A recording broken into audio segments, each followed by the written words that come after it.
whole earth is at rest and is quiet. They break forth into singing. Yea, the fir trees rejoice at thee, and the cedars of Lebanon, saying, Since thou art laid down, no fellow is come up against us.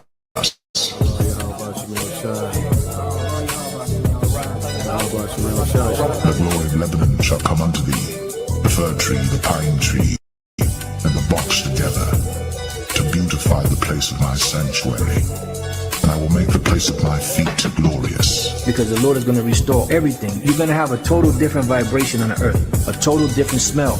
You're not going to be walking down the street and smell shit and piss, you know, and no foul odors or nothing like that, because the lungs of the earth are going to be given back to it, which is all these trees and all of these flowers, and there's going to be a whole total different vibration.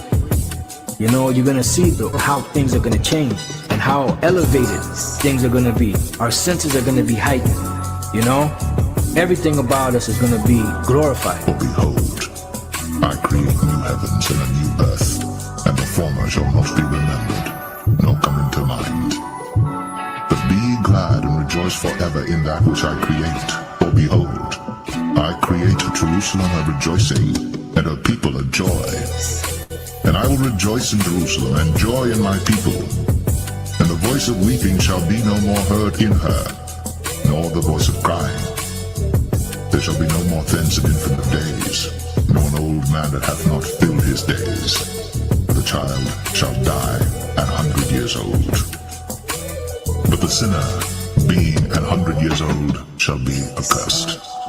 And they shall build houses and inhabit them, and they shall plant vineyards and eat the fruit of them. They shall not build, and another inhabit. They shall not plant, and another eat.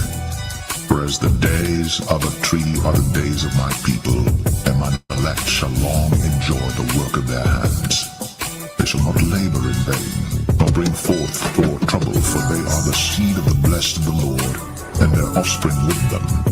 And it shall come to pass that before they call, I will answer, and while they are yet speaking, I will hear. The wolf and the lamb shall feed together, and the lion shall eat straw like the bullock. And dust shall be the serpent's meat. They shall not hurt nor destroy in all my holy mountain, saith the Lord. The Lord said that on the Heavenly Father's right hand there are pleasures evermore.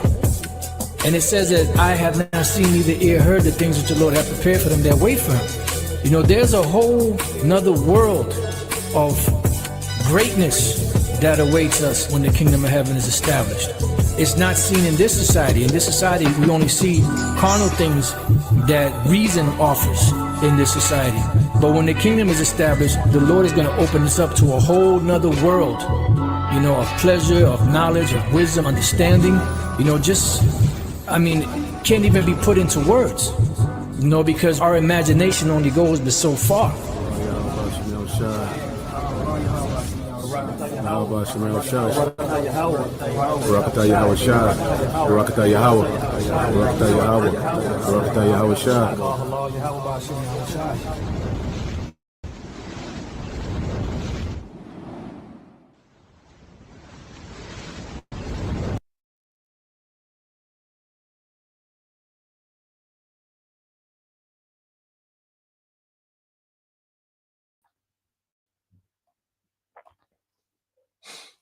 All right.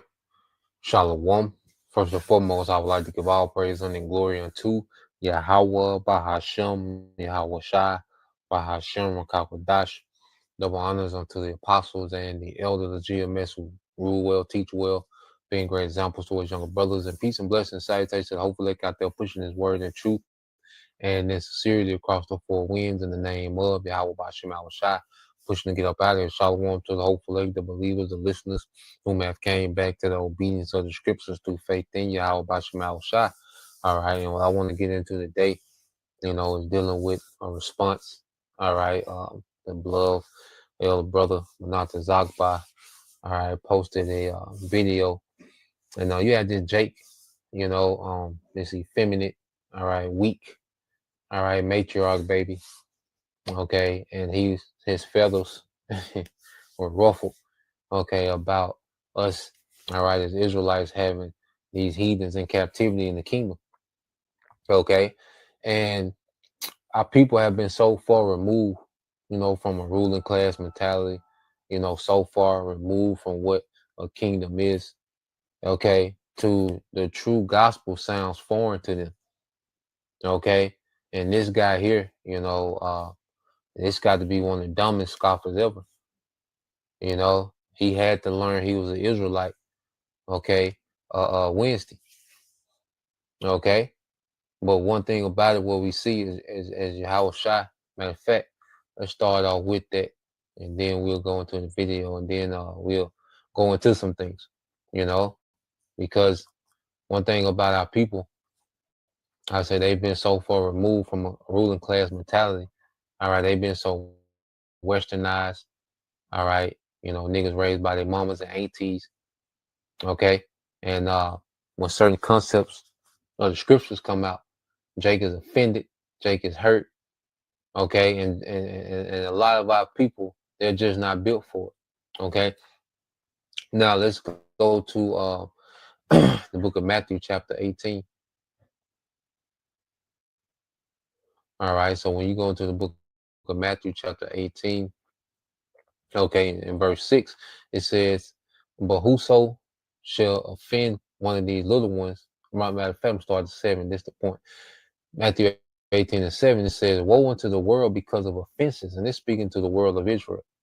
Okay, "For it must be need that offenses come." Yeah, so the gospel is offensive to the non-elect. All right, to those who were born in vain just to be judged in this time. Okay, the gospel is offensive to them. Okay, and there's a lot of our people, 2/3 men and women. Okay, even those that know that they're Israelite, because this guy knows that he's an Israelite. Okay, but he's offended. All right, he's offended at rulership. He's offended at a ruling class mentality. Okay, and says, "But woe to them." All right, but woe to that man by whom the offense cometh. All right, which is destruction. Okay, so people that think like this guy that offended at any point of the Bible, whether you're a man, you offended at us having, these heathens in captivity. You're a woman offended at the Israelite man having multiple women. Okay, you're offended at Esau. All right, can't be saved. Okay, whatever point that you might be offended in, well, guess what? Woe to you, destruction to you, because you have this forever slave mentality, man. One thing that Esau has bred, okay, in America, all right, through Western culture and through the matriarch is a forever slave mentality, man. Okay, our people don't mind being a slave under this devil.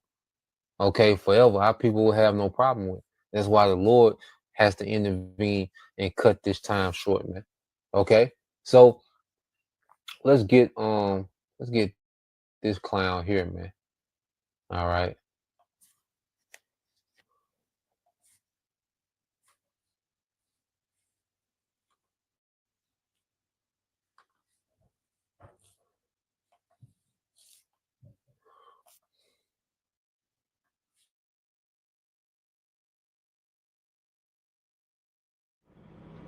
Hey, what's up, y'all? I'm back in the building. All praise to the Most High Yahuwah.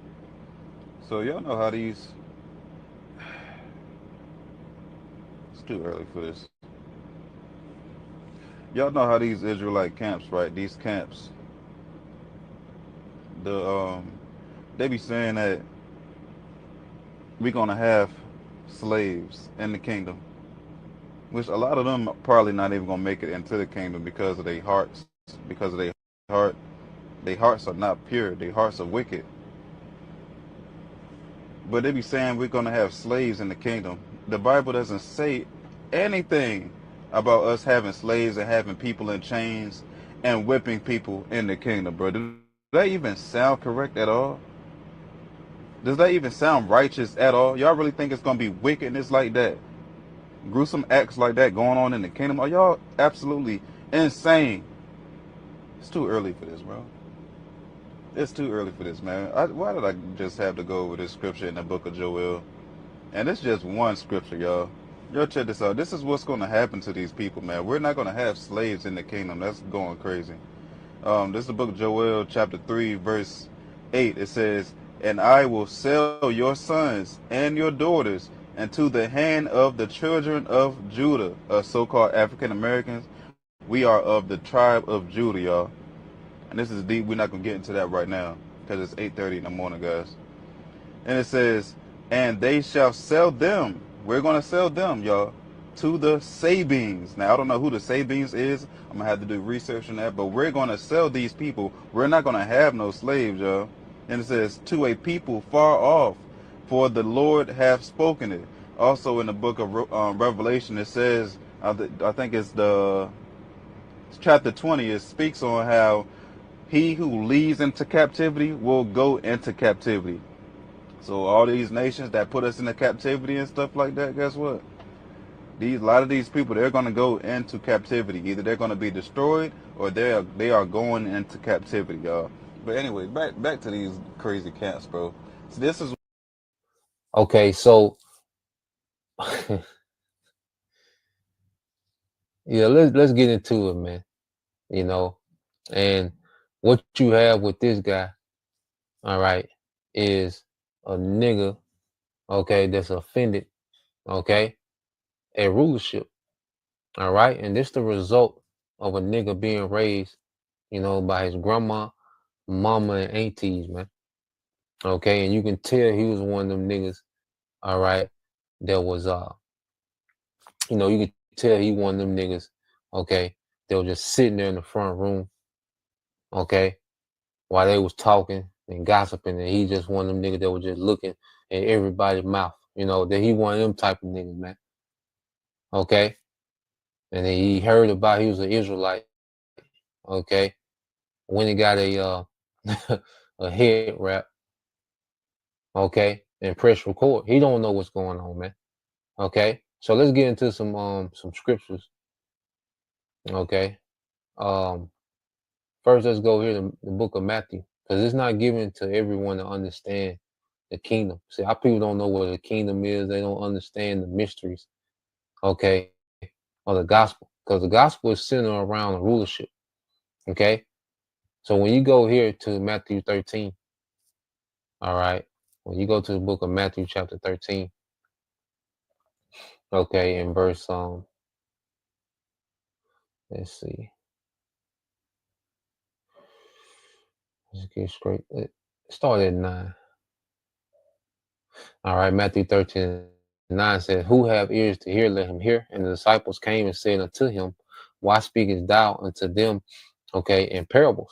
He answered and said unto them, because it is given unto you to know the mysteries of the kingdom of heaven, but to them it is not given. Okay, so it's not given to all our people to understand the mysteries of the kingdom of heaven. So let's deal with this word mysteries, and then let's deal with kingdom. Okay, so let's deal with this word mysteries. Okay, because like I said, our people have been so far removed, you know, from a ruling class mentality. Okay, to forever slaves.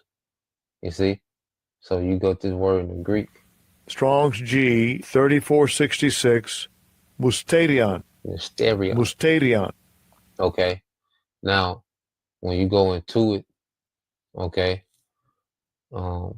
it says hidden things, secret, a mystery. Okay, generally mysteries, religious secrets confined only to the initiated. Okay, and not to ordinary mortals. Okay, and the hopeful elect was initiated from the beginning. Okay, to understand these things. Okay, but to ordinary mortals, ordinary Israelites, this is not given.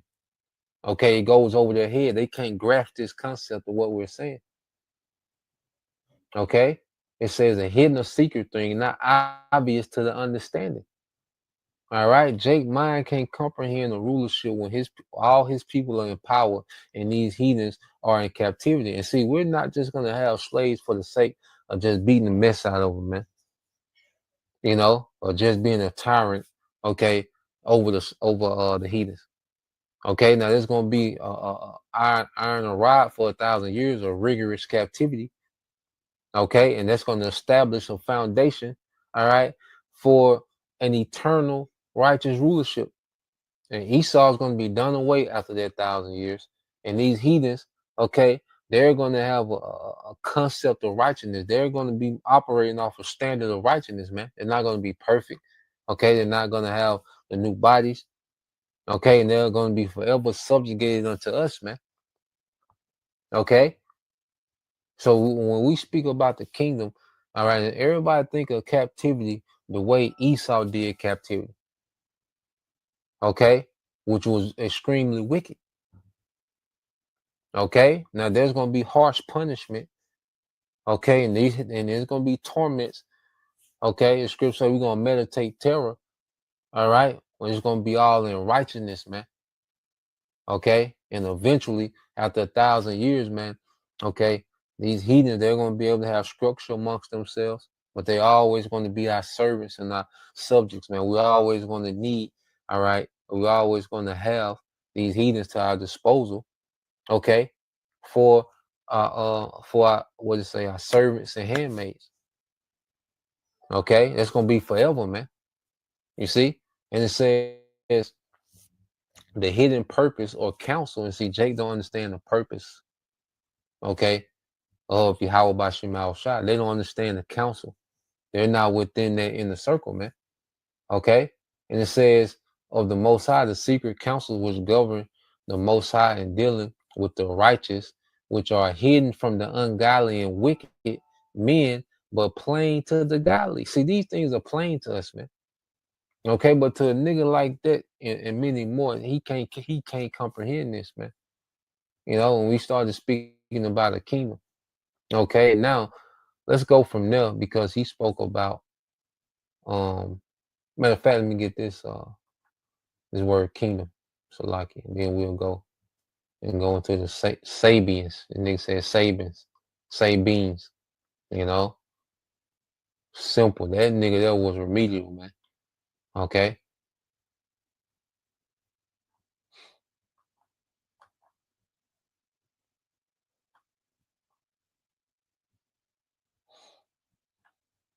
So you go into the word kingdom in the Greek. Strong's G 932. Basileia.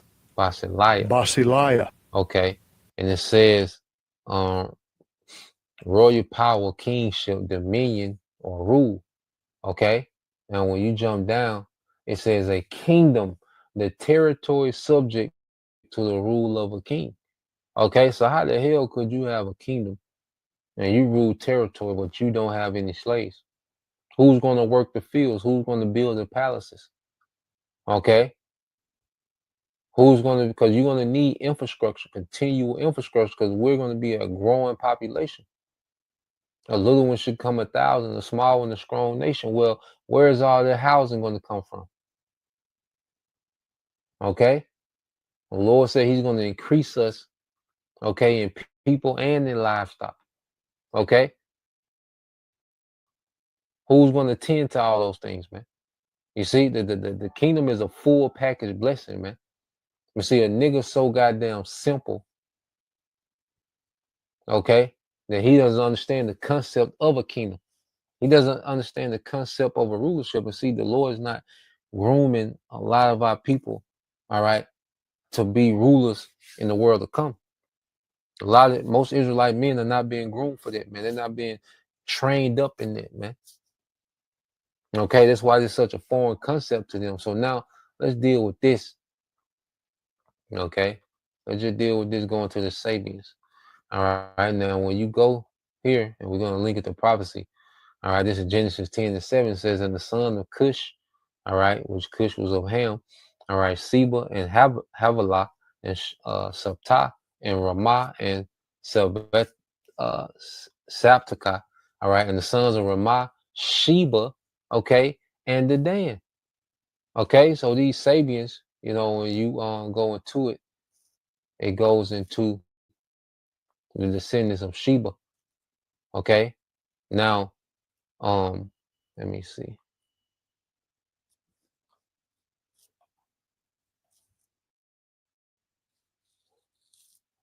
Which are descendants of Ham. Okay. And then you also had a Sheba, okay, that was of Qatar. Okay. which was a concubine of Abraham. Okay, so when you go into, all right, prophecy, all right, we can go to the book of Isaiah. Okay, and go to the book of Isaiah. It speaks about these particular nations going into captivity. Okay, and ultimately, this is symbolic for all the heathens going into captivity. You know, just using the examples. Okay, when you go to Isaiah 45 and 14, it says, "Thus saith the Lord, Yahweh Bashem Al Shah, the labor of Egypt and the merchandise of Ethiopia, and the Sabians, okay, men of stature, shall come over unto thee, and they shall be thine." All right, so you know the labor of Egypt, which that goes back to Mizraim. All right, Ethiopia, that goes back to Cush. Okay, and then the Sabians, which were what? Or the descendants of Cush. Okay, so he's talking about Hamites. Okay, but ultimately he's talking about all these heathens, man. You see, and we get precepts to prove that. It says men of stature, because they was known to be tall. All right, even today, the modern day Mizraim, the Sudanese, are known for their height. Okay, shall come over unto thee, and they shall be thine, and they shall come after thee in chains, and they shall come over, and they shall fall down unto thee. They shall make supplication unto thee, saying, surely, all right, the Most High is in thee, and there is none else. There is no power. Okay, which means that there's no other power outside the power of Israel. They're going to see, like, okay, the Lord is with these people. They said they're going to come over in chains, man, which they're going to be captives. Okay, you chain your captives, man. All right, that's when we come out. All right, those chariots, man. Verily, thou art a power that hidest thyself, O power of Israel. Okay, so first off, dealing with the Sabians. All right, with you, these Hamites. Okay, then you have, you know, Shabbat. All right, they will come out of Qatar. All right, those are heathens as well. Okay, but at the end of the day, all these heathens go into captivity. You see, all these people go into captivity, man. Okay, you know. So, just going back here, all right, and the Sabians, you know, they was known as a merchant people. Now let's go to Joel. You know, let's walk down this history. You know, let's go to the book of Joel, chapter 3. Okay, it's the book of Joel, chapter 3, and verse 1 said, "For behold, in those days and in that time, when I will bring again the captivity of Judah and Jerusalem," which is the northern and southern kingdom. All right, and the Lord has raised up his prophets to proclaim the end of our captivity and the beginning of these nations. Okay, going to captivity, beginning with Esau, man. Okay, and that's why the Lord is getting ready to close this thing out with a war. "I will also gather all nations and will bring them down into the valley of Jehoshaphat and will plead with them for my people, for my heritage Israel, whom they have scattered among the nations and parted my land."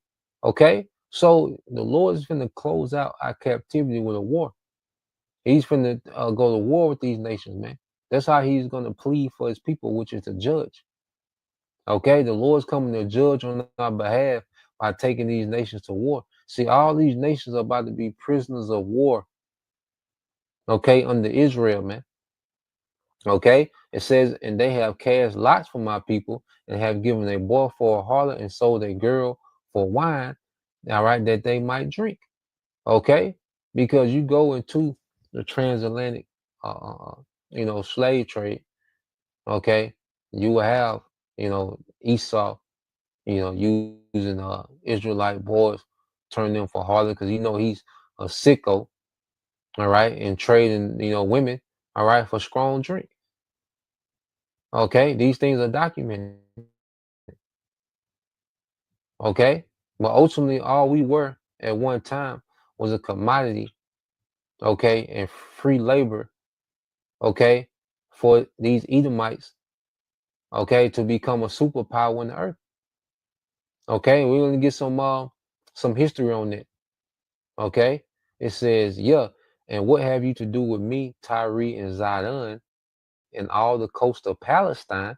All right, which Tyre and Zidon, who are these? These are Canaanite nations, man.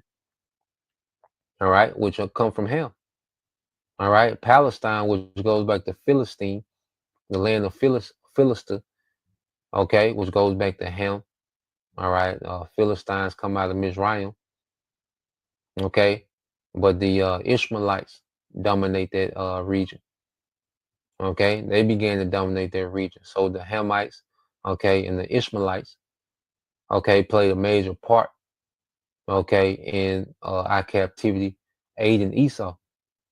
Okay, now you had, Israelite tribes, you did have, rival Israelite kingdoms, okay, that would sell Jake into captivity as well, okay, but the scriptures address, all right, Ham and Ishmael, okay, for their part that they played in. You go into the sub-Saharan slave trade. Like I said, we'll touch on some of this history. It says, if you recompense me swiftly and speedily, will I return your recompense on your own head, because you have taken my silver and my gold and have carried, okay, in your temples my goodly pleasant things. The children also of Judah and the children of Jerusalem have you sold unto the Grecians, which are Edomites. Okay, now the original Greeks were Japhet. Okay, but Esau supplanted, okay, Japhet, all right, and went under the banner of the Greeks and became a superpower in the earth. Okay, under Alexander. All right, so this is speaking of Edomites, that ye might remove them far from their border. Okay, you see, it was through Esau when Jake was removed far from the borders. Okay, from one hemisphere to another. Okay, that was under the authority of Esau. Okay, with the help of Ham, okay, and Ishmael. You see, it said, behold, I will raise them out of their place, all right, whether you have sold them, and will return your recompense on your own head, which is what? Captivity and slavery.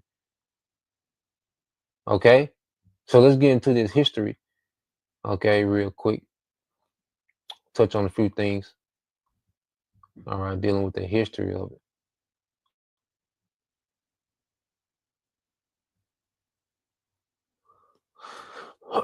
So let's go here.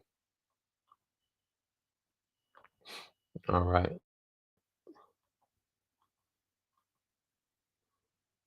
So first, let's deal with, even going back into the time of Genesis, Ishmael was known, for being slave merchant. All right. So just a real quick backstory. It said Joseph was sold by his brothers. All right. Going back to the story of Joseph, our patriarchs, and his brothers. All right. The sons of Jacob. Okay. It said Joseph was sold by his brothers, which this account is in Genesis. All right. You can read it. It said Joseph was sold by his brothers to Ishmaelite merchants, okay, for 20 pieces of silver. All right. So Ishmael wasn't new to this. He was true to this. He said, envious of his father's favoritism and dreams, his brothers initially planned to kill him, but were persuaded by Judah to sell him instead. The Ishmaelites took, all right, Joseph to Egypt. So Ishmael took Joseph to Ham, okay, Mizraim, where he was eventually sold to Potiphar. Okay. So Ishmael, that was their thing of being slave merchant. That was, part of their history. Okay. Now when you go from there, let's get this. All right.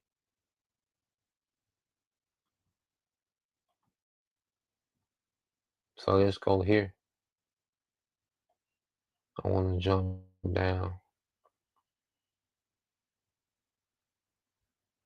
Because even under the time of the Greeks, Antiochus, would put slaves.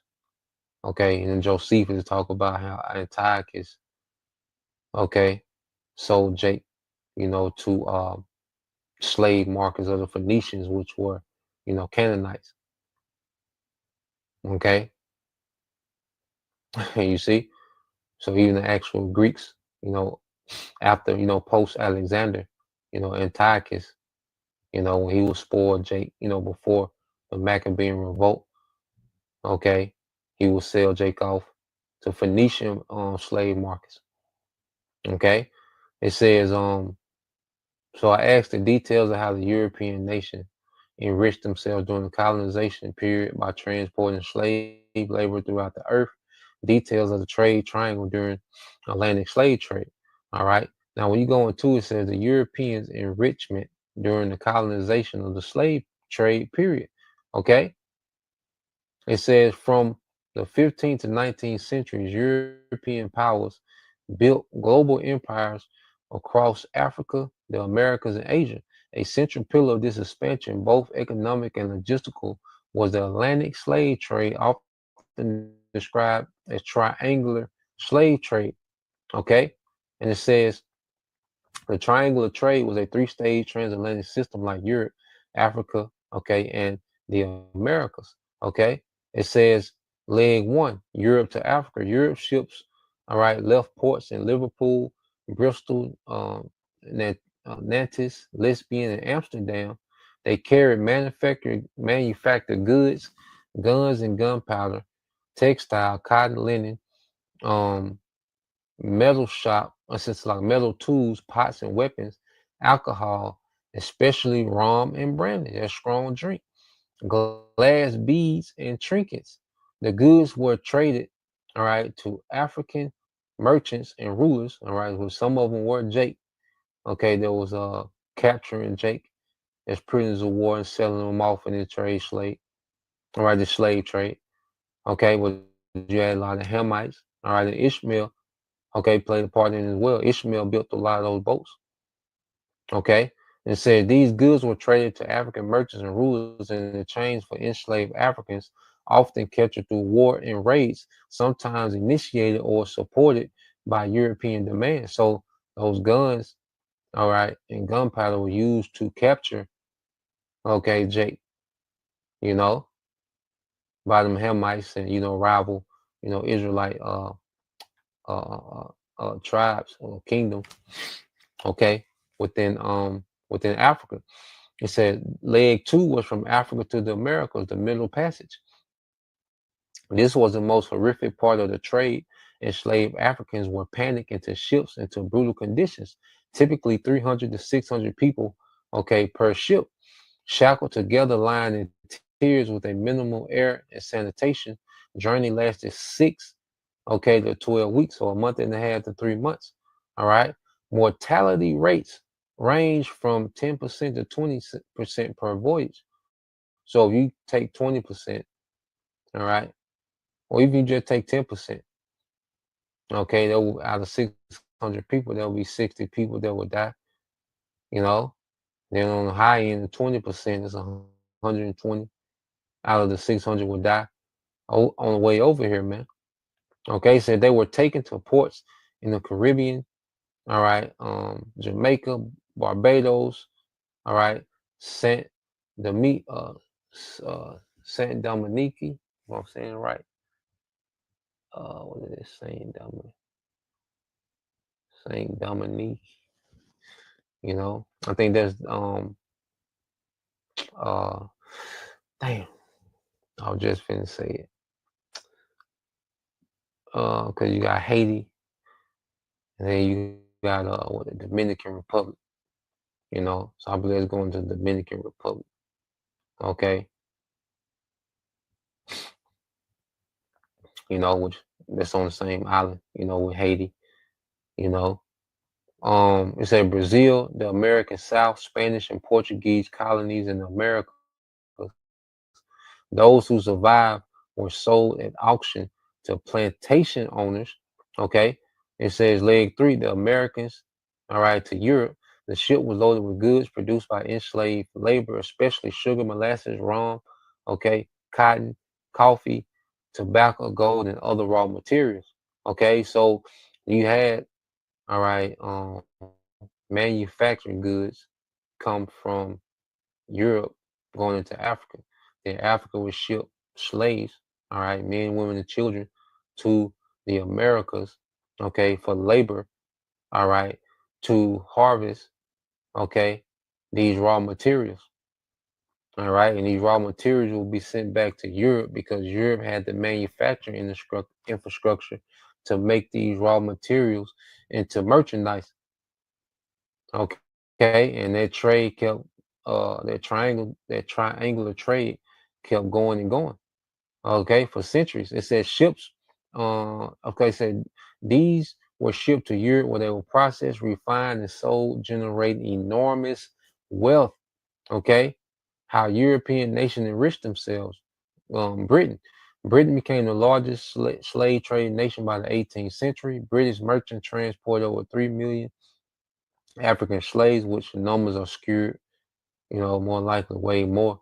All right. It said profits funding the Industrial Revolution, major banks, the Barclays, the Lloyds, insurance firm, Lloyds of London, port cities, Liverpool, Bristol flourished as centers of trade. British plantations in the Caribbean, especially Jamaica and Barbados, um, uh, produced vast amounts of sugar. All right, the white gold of the 18th century. It says the colony. Okay, it was Haiti, so Saint Domingo, we call it Saint Domingo, is in Haiti. Which Haiti, I say, in Dominican Republic on the same island. It says became the wealthiest colony in the world by the 1780s, produced nearly 40% of the world's sugar and 60% of its coffee. All right, all with enslaved labor. The French crown and private investors grew rich, fueling the French economy. All right, fueling the French economy and culture. Okay, it says first European nation to engage in Portuguese were the first European nation to engage in slave trading from the 1400s. Brazil was the largest destination for enslaved Africans, nearly 5 million people. Sugar plantations and later gold mining in Brazil built immense, all right, Portuguese wealth.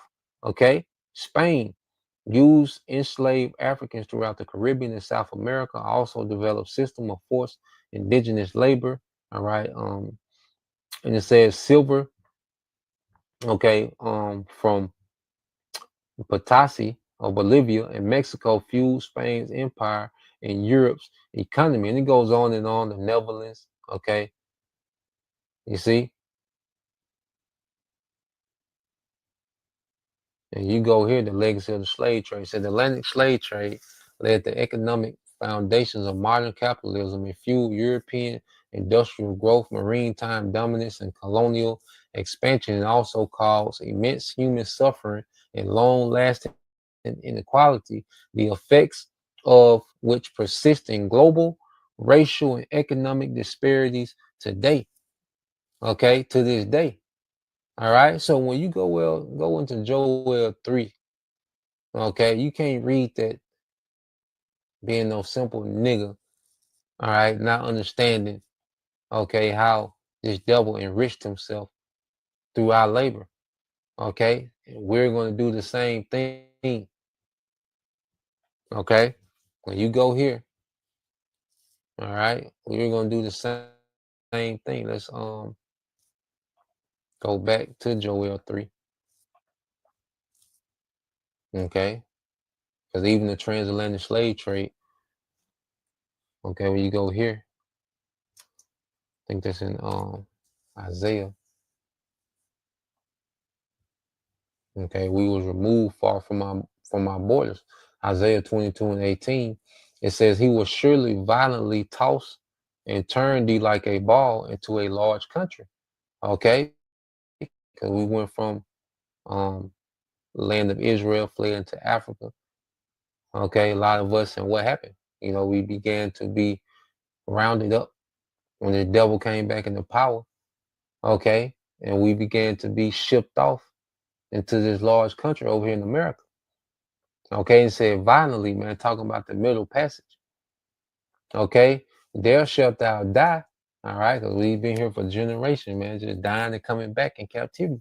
And there the chariots of glory, all right, shall be the shame, okay, of thy Lord's house, man.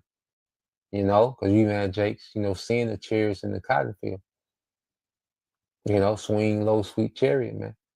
You know, what they call them black spirituals, Negro spirituals. Okay. But even the middle passage was talked about. Okay. When you go into prophecy, man. Okay. But going back here, all right, to Joel,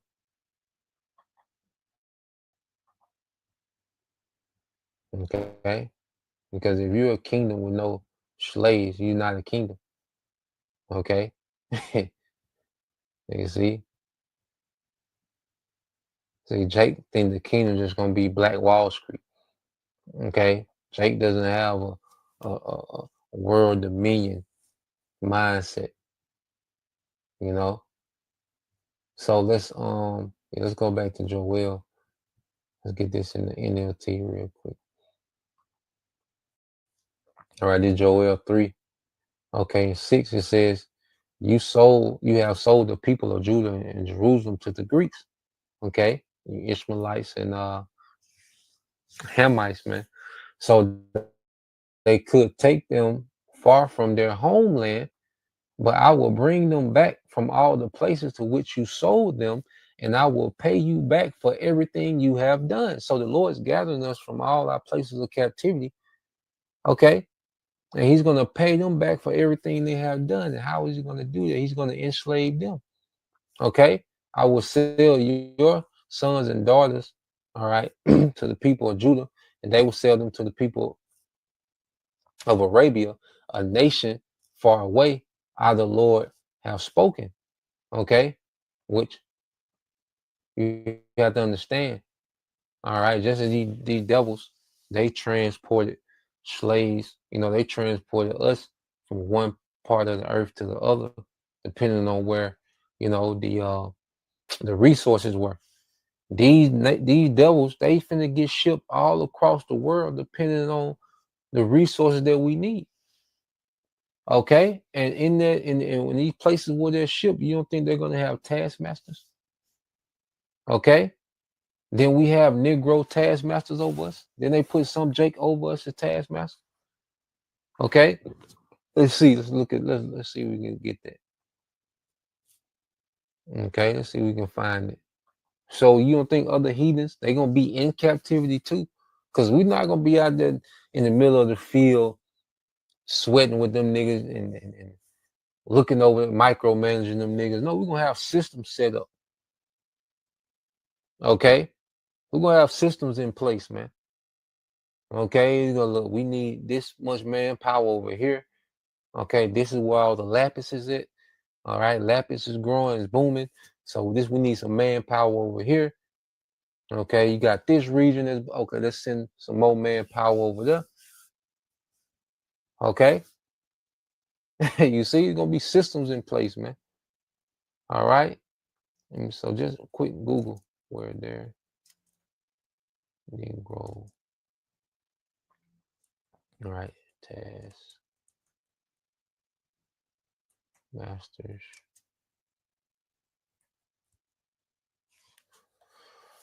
So just real quick.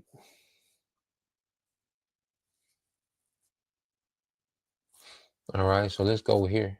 But see, I say a nigga don't understand nothing. Okay.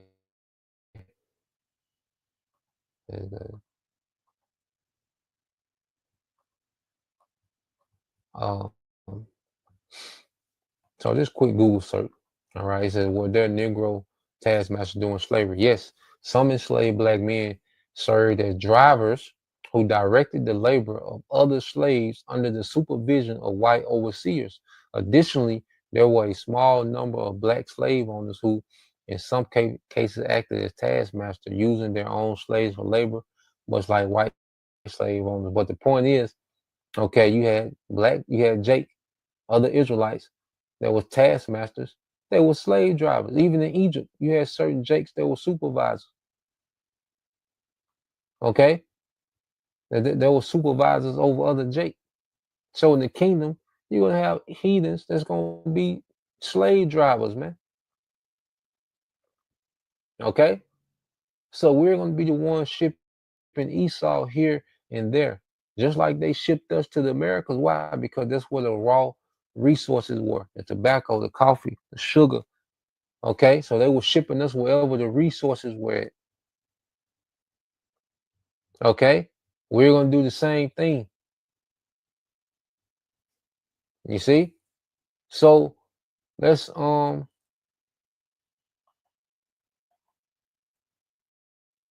back to what is something else I want to get into? Oh yeah, so dealing with, so you had the transatlantic, then you had the Saharan slave trade, or the sub-Saharan. It said the sub-Saharan, all right, African slave trade involved multiple routes across the Sahara, the Red Sea, and the Indian Ocean that forcibly moved millions of Africans to various regions, primarily the Middle East, North Africa, and later the Americas. This trade was historically driven by demands from empires and kingdoms, and its continuation was impacted by both eternal African dynamics. You had, let's say, you had different tribes. You know, you had Ham, all right, going against Jake. You had Jake going against Jake. Okay, and later by European demand during the Atlantic slave trade. So the sub-Saharan slave trade was already up and booming before the Atlantic. Okay, which what did Howard Shah? He told us about these things. Okay, so let's go here. Okay, it's the book of Luke, chapter 21. Okay, Howard Shah covered, okay, a portion of history when you go to Luke 21 and I think 24. Let me get this. All right, Luke 21 and 24 says, and they shall fall by the edge of the sword. All right, and this speaking with us in 70 AD, we will fall to the Romans. Okay, and shall be led away captive into all nations. Okay, because you had Jake being led captive even in 70 AD. Okay, I believe close to 1 million Israelites were sold into captivity during 70 AD. Okay, but then a lot of Jakes fled, okay, into the interiors of Africa, you know, and settled, okay, in Africa, and then eventually, all right, you had the sub-Saharan slave trade, and eventually the transatlantic slave trade, okay, was what led us captive into all nations. Okay, and Jerusalem shall be trodden down by the Gentiles. You see, okay, these small hats and Hamas, those are the actual Gentiles, heathens. Okay, all right, Ishmael and Amalek. Okay, it says until the times of the Gentiles be fulfilled, and we at that time. Okay, our captivity is fulfilled, is being fulfilled. Okay, and the captivity of these heathens is getting ready to begin. And the rulership of Esau is getting ready to end. Okay? So when you go to Jeremiah 30 and 16, it sums it all up. Okay, and there's plenty, you know, precepts to go into slavery, but you know, just gonna touch on a few. This is Jeremiah 30 and 16. Therefore, all they devour thee shall be devoured, and all thine adversaries, every one of them shall go into captivity, and they that spoil thee shall be a spoil, and all they that prey upon thee will I give for a prey. Okay, all of them shall go into captivity, man. Okay, when we go to Ezekiel, you see Jake mine, you know, once you get past a PlayStation, okay, and Wingstop, a nigga mind, all right, don't function right, man. Okay, so let's go here. Oh yeah, Ezekiel. Okay, because the Lord promised, you see, and that's why these Jakes, these Yah Israelites, these Yahuwah, Yeshua, all of them off and don't understand what's going on, man. Okay. Now, when you go here, let's just get to the point, and I'm gonna get this in NLT then. All right. This is Ezekiel 36:8. It says, "But the mountains of Israel will produce heavy crops and fruit for my people." Okay, it's the land giving forth its strength, for they will be coming home again soon. Okay, the true Israelites. Okay, see, I care about you and will pay attention to you. Your ground will be plowed and your crops planted. I will greatly increase the population of Israel, and the ruined cities will be rebuilt and filled with people. I will increase not only the people, but also your animals, O mountains, okay, of Israel. I will bring people to live on you once again. I will make you even more prosperous than you were before, okay, during the time of King Solomon. The King Solomon, he didn't have slaves. But see, because our people, they don't associate with the kingdom we're talking about with the actual kingdom in the earth, man. Okay? Then Jake talking about, see, they not gonna make it to the kingdom. Jake don't even know what the kingdom is. Okay, so he's gonna make us even more prosperous than you were before. What is he comparing? What is the Most High comparing it to? During the time of King David and King Solomon. All right, then you will know that I am the Lord. Okay, you see that? So the Lord is going to prove He is by putting slaves in power of the earth, man. The people in captivity, making them rulers forever. That's going to be the Lord proving that He is. Okay? So it talks about the crops, okay, and our livestock. Well, who's going to be doing the actual labor? Okay? Because if you're going to get blessed with the earth, how are you going to enjoy the earth? Okay? If you have to till and work the whole earth. Okay? You get you 2 acres of land and work that, just you. Okay? And you see how much work that is. You see? Nah, man, we got the complete package with the blessing. We're gonna matter of fact, let's get this in Isaiah 61. All right, Isaiah 61. All right, in Isaiah 61:4, and I started at 5. It says, "And strangers, all right, these heathens shall stand and feed your flocks." So who's going to care for the livestock? The heathen, and it's going to be forever. And the sons of the aliens shall be your plowmen and your vine dressers. Okay, so who's going to be doing the laborious work in the kingdom? These heathens, man. We're going to be enjoying the earth, man. Okay, we're going to clock out from labor forever. Okay, men, women.